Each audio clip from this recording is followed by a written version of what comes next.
रात्रीच्या अंधारात प्रवाशांना लुटणाऱ्या त्या सराईतास भिंगार कॅम्प पोलिसांनी उसाच्या शेतातून उचलला। नगर जामखेड रस्त्यावरून प्रवास करत असाल तर ही बातमी तुमच्यासाठी अत्यंत महत्त्वाची आहे। रात्रीच्या अंधाराचा फायदा घेऊन प्रवाशांना लुटणाऱ्या एका सराईत भामट्याचा पोलिसांनी असा काही गेम वाजवला की ज्याचा विचारही आरोपीनं केला नसेल।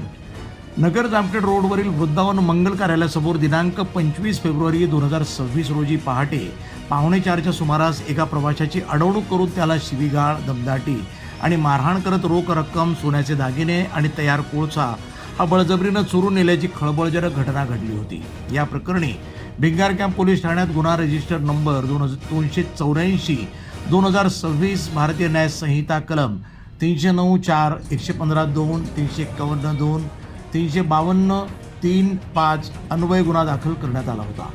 गुन्ह्याचा तांत्रिक विश्लेषण आणि गुप्त बातमीदारामार्फत तपास करत असताना सहाय्यक पोलीस निरीक्षक तेजश्री थोरात यांना अत्यंत महत्त्वाची टीप मिळाली।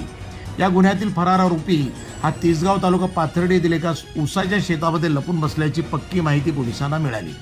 माहिती मिळताच भिंगार कॅम्प पोलीस स्टेशनच्या गुन्हे शोध पथकानं तात्काळ तिसगाव शिवारामध्ये धाव घेतली।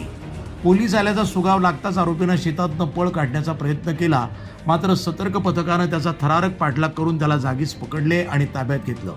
तपासादरम्यान पकडलेल्या आरोपीनं आपलं नाव महादेव आप्पासाहेब घावटे, वय 32, राहणार मांडवे, तालुका पाथर्डी, जिल्हा अहिल्यानगर असं सांगितलं असून त्यानं या रस्ता लुटीच्या गुन्ह्याची थेट कबुली दिली।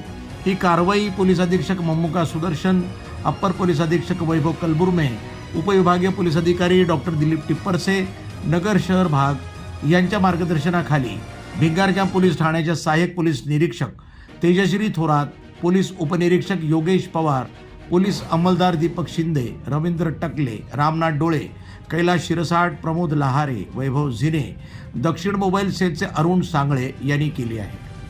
वृत्त संपादन विभाग, न्यूज टुडे 24, अहिल्यानगर।